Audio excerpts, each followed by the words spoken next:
Good morning, friends. Welcome back to Astrology Today and Tarot. My name is Mel Rose.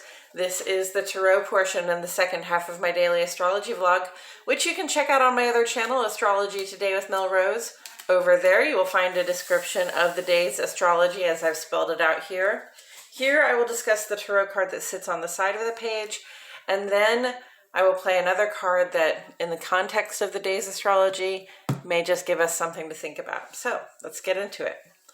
The card that currently sits on the side of the page is the Ten of Wands, and it's here because it corresponds in astrology with the final 10 days, or the third decan of the sun's transit here in the land of Sagittarius.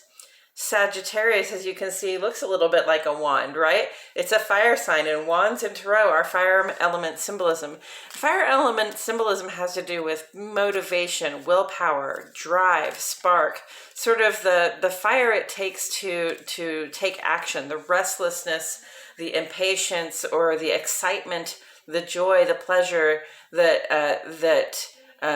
pushes us into a mode of action, right? That makes us want to take action, and also sort of the pride we take in the work that we do, and the pride we take looking back on the sort of goals we've unlocked, the achievements we've made. So we come to the Ten of Wands, and the Ten of Wands is the end of a story, okay? The stories in tarot go basically 2 through 10.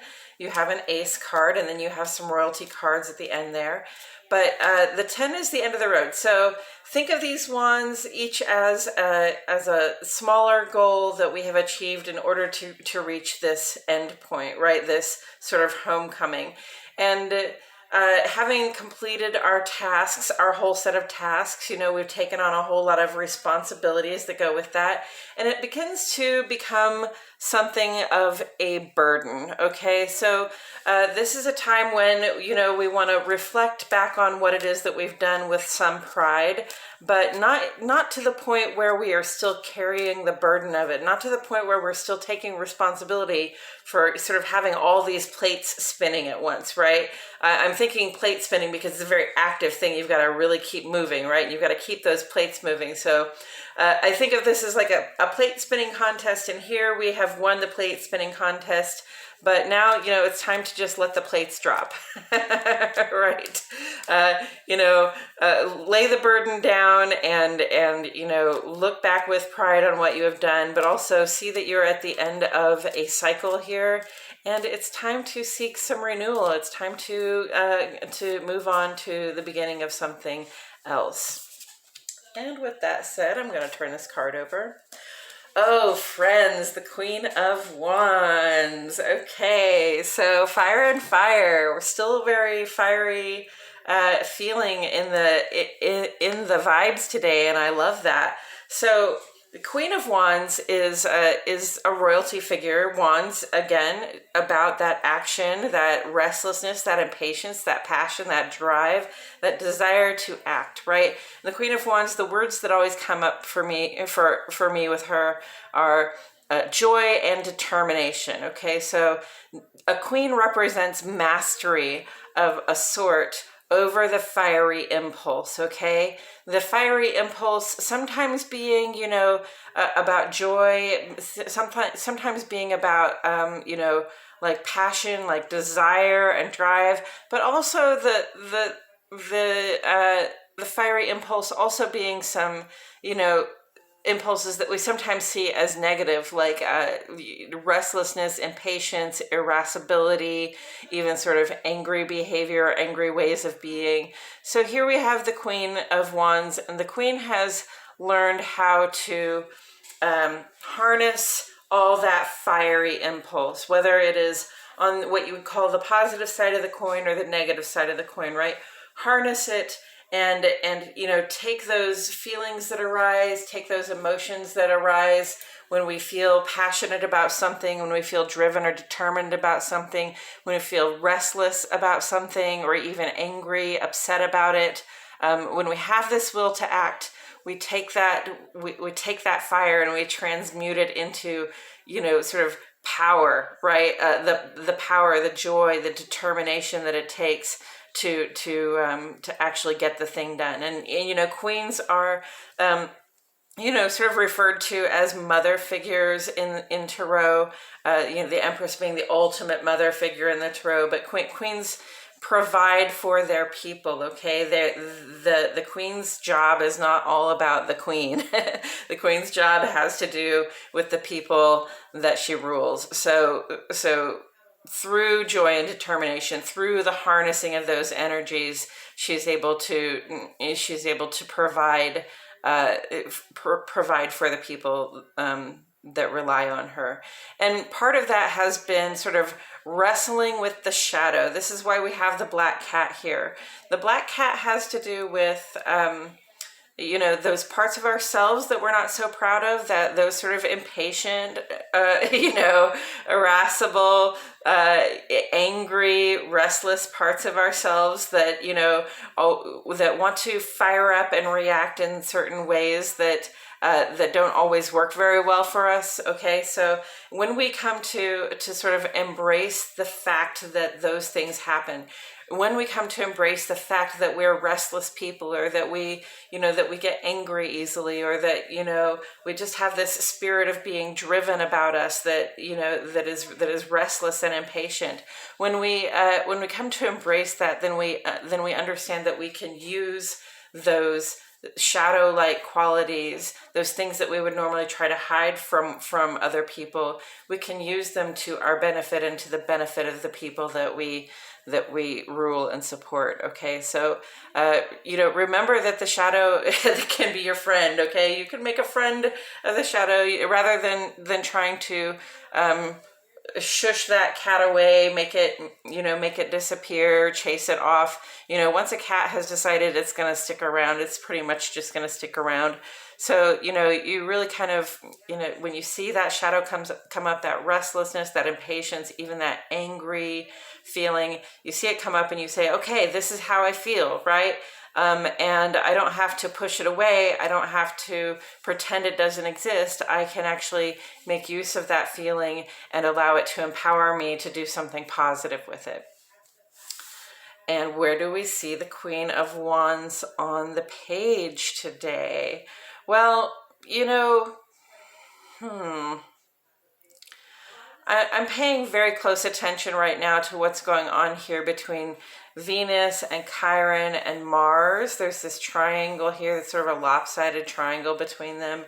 Venus culminated, all three of these culminated aspects together today. So, Mars is retrograde, Chiron is retrograde. In Mars retrograde, we sort of reassess the way we take action on things. This is like Queen of Wands kind of, taking that restlessness and that impatience and that anger and not trying to push it away, but rather embracing it and saying, okay, what can I do with this that will lead to a positive outcome, right?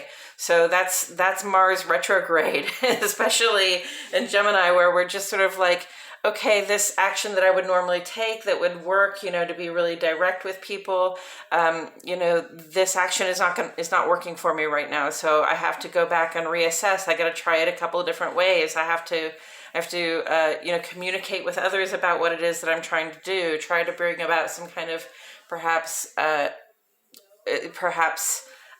collaboration so that I can move forward in a more positive way, right?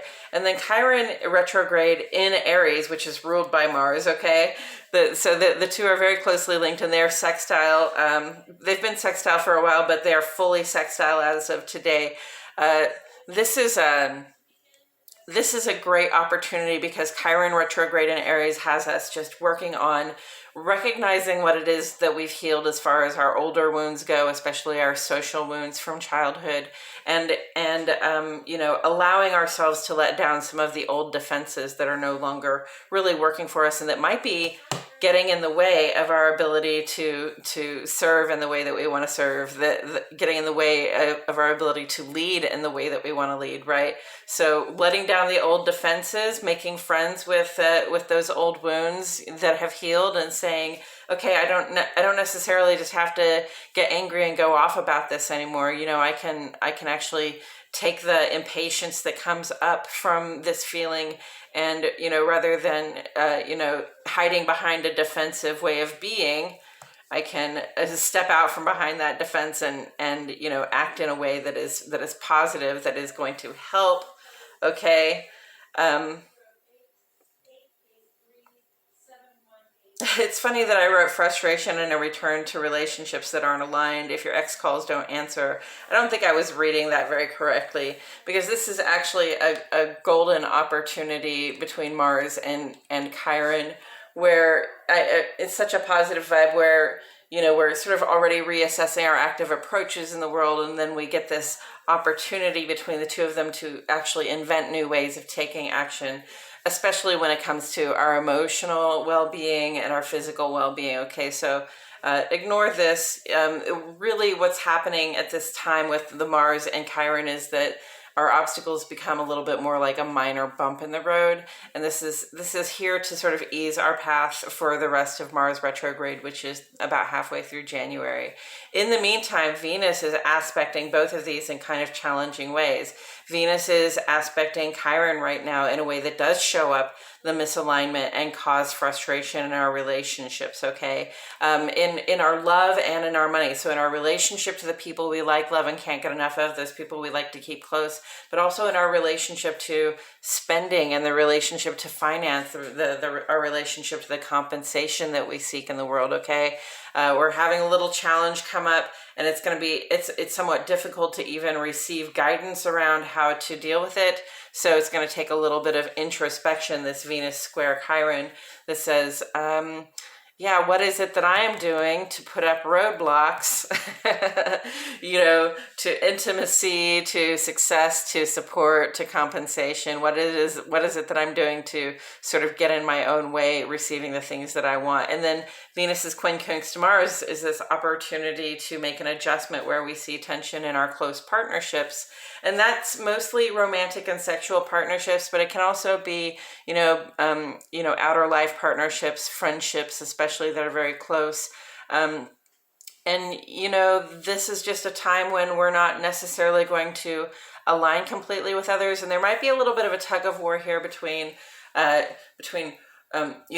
expressing myself the way I would like to be and having things the way I would like to have them be, and thinking about the other person. Okay, Mars is very selfish, and Venus is always about us. They're opposites in that way. This is singular, and this is the one, and this is the two, right?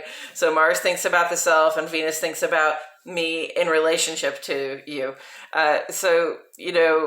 It's just this tug of war about, like, do I please you or do I try to please myself? Do I do what it takes just to keep peace in this relationship, or do I try to express myself? And if we're not careful, and that's why the adjustment is necessary. If we're not careful, that can lead to really selfish actions that don't reflect our true feelings for the other person in the partnership, and that can also lead to, damaging the partnership. So let's not try to, let's just not try to be too selfish in our close relationships at this time.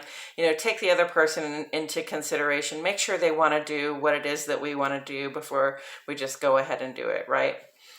Okay, and taken together with the 10 of Wands.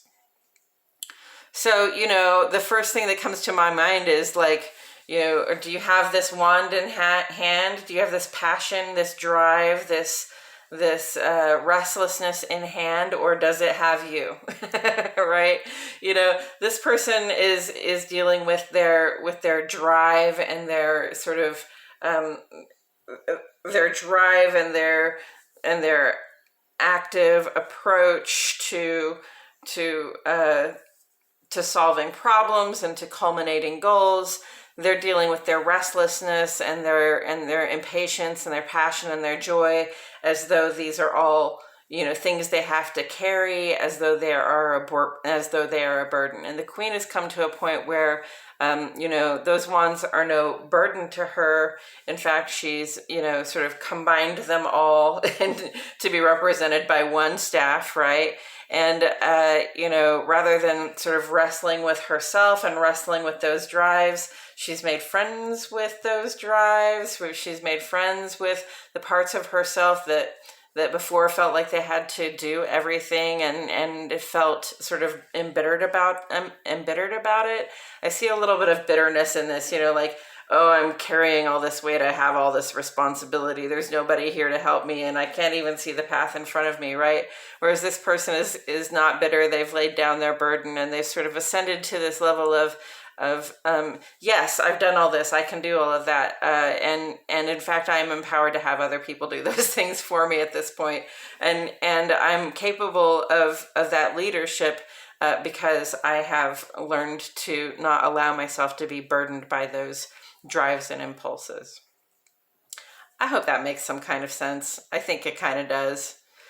And I think that's all I have to say about it today, too, except, joy and determination is what we're going for here, okay? When we're putting down this burden, when we're putting down this sort of list of achievements that we have made, it's not so that we can, sort of defend our reputation or look back on it even, with more time than it takes to just have a little pride in what you've done, and, notch it on your belt and go and move forward from it, right?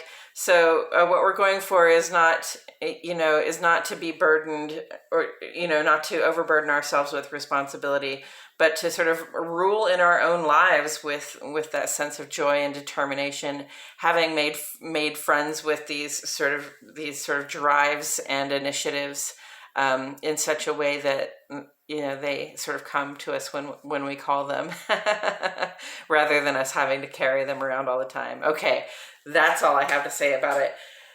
And thank you so much for being here today. I truly appreciate your presence. My name is Mel Rose, and I'll see you all back here tomorrow for more Astrology Today and Tarot.